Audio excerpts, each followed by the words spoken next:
So let's look now at how the individual macronutrients get broken down and metabolized in the body. So let's start off with carbohydrate. So we start off with our carbohydrates, so our fruit, our veg, our pasta, our potato, our bread, our rice.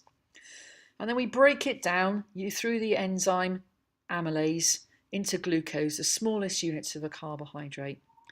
And then through the process called glycolysis, we further break it down into that molecule called pyruvate. So we started off with a glucose molecule with 6 carbon units on it. And then through the process of glycolysis, we split that into 3 carbon units, which are called pyruvate. Now this process is quite a struggle. Okay, it takes the body a bit of energy to use this, so we actually have to spend a bit of energy helping this process to happen as well. But once we've got to this stage, things sort of go a bit quicker from there. Now when we get to this stage of pyruvate, there are 2 options that can happen. One option is that something happens to it if we haven't got very much oxygen, and the other option is that something happens to it when we have enough oxygen in our body. So we're going to look at first what happens when we've got little or no oxygen. So our pyruvate molecule, if there's no oxygen around, it gets converted into lactic acid, which is something we're all familiar with. So lactic acid then, rather than us seeing it as the bad guy, we need to rethink how we view lactic acid, because ultimately it can help us keep making energy, because if we have lactic acid in our system, it can enter something called the Cori cycle, and that sends it off to the liver, and once it's in the liver, gluconeogenesis can take place. So we can generate new glucose from lactic acid, and then we can make more glucose. So that keeps us going. So rather than thinking of lactic acid as like the bad guy, as like a negative thing, thinking of something that you can actually reconvert back into glucose, into energy to keep you going. The problem with lactic acid is when this system can't keep up with the amount of lactic acid that we're producing. So if we were to increase the intensity, or suddenly sprint, or suddenly sort of increase the repetitions that we're doing, this system wouldn't be able to keep up, and that's when the lactic acid causes a problem, and that's when we get the feeling in our muscles that we're tired and we have to stop. But again, that's not really a negative thing, that's a positive thing, because if we didn't stop, we'd cause serious damage to our body, and ultimately we wouldn't produce any glucose. So lactic acid is really our friend. First of all, we can convert it back into glucose to keep us going, but also if there's too much of it, it's like a warning sign. It's like waving a flag saying, slow down and stop, you're doing damage to your body. So think of it as your friend rather than your enemy, and just respond to what it's telling you to do and how your body is feeling with it. So let's think about now what happens to pyruvate if we have oxygen. So we now got oxygen, as indicated by the red arrow, and we can now convert our pyruvate into this amazing compound called acetyl-CoA. Once we've done that, we can put our acetyl-CoA into the Krebs cycle, and then it can go round and round and round, and then we can generate those molecules, the NADH and the FADH2, which capture the energy from the system. Once we've captured the energy, we can then push our molecules into the electron transport chain. And once they're in the electron transport chain, we can remove the hydrogen ions from the NADH and the FADH2. We can push them in and out of the mitochondria.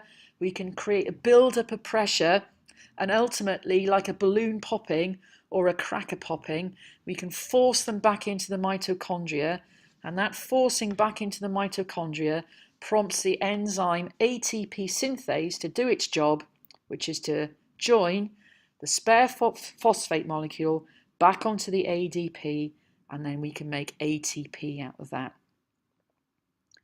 So in summary, we can generate energy out of carbohydrate, but initially there's no energy, no ATP. So when we convert our carbohydrate to glucose, no energy is resulted.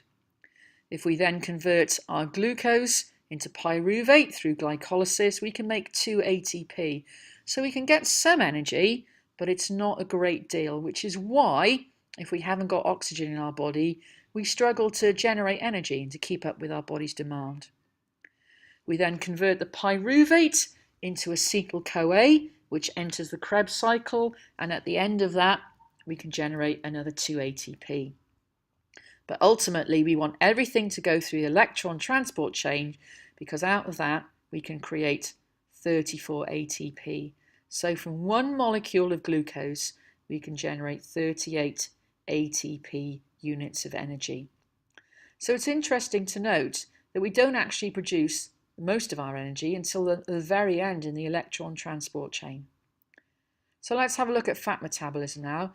It sort of follows a similar pathway, but there are a couple of branches that are different. So when we talk about fat, if we were talking to somebody out on the street, we would say fat is fat. But if we're being scientific, we want to talk about it as a lipid or a triglyceride.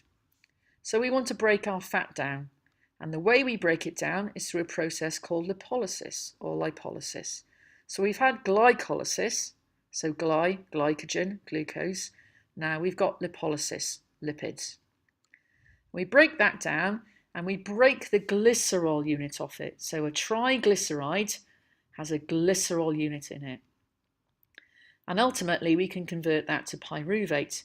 And here we go again, it follows the same process. So if we don't have any oxygen, off it gets converted into lactic acid, off it goes through the Cori cycle, off it goes back to the liver, and then gluconeogenesis takes place, and then we can convert it to glucose, which then enters the system. So I couldn't put the little glucose sign back on here because it would just get in the way. So just remember that gluconeogenesis creates glucose. So even if we put fat into it, ultimately we're going to get glucose. And that joins in the system again at the same place where the carbohydrate system started. Okay, if we've got oxygen, then our converted glycerol pyruvate unit gets converted into acetyl-CoA, and here we go, back off down through the Krebs cycle, down the electron transport chain. The balloon is popped, the pressure is generated, the enzyme does its work, and whoopee, we've regenerated ATP. Fantastic stuff. So when we break down fat, we break it into two parts. We break it into a glycerol, so we've just discussed what happens to the glycerol, and we also break it into a fatty acid. Okay, so the fatty acid takes a slightly different pathway, and it goes off into a process called beta oxidation, which essentially breaks it down into smaller and smaller and smaller molecules, which eventually make acetyl-CoA, and then it joins in the pathway down through the Krebs cycle, through the electron transport chain, gets the energy for the ATP synthase enzyme to do its work, and abracadabra, we've made energy again. Fantastic. So if we think about how much ATP we produce from this, you can see instantly that you get more energy from breaking down fat than you do from carbohydrate.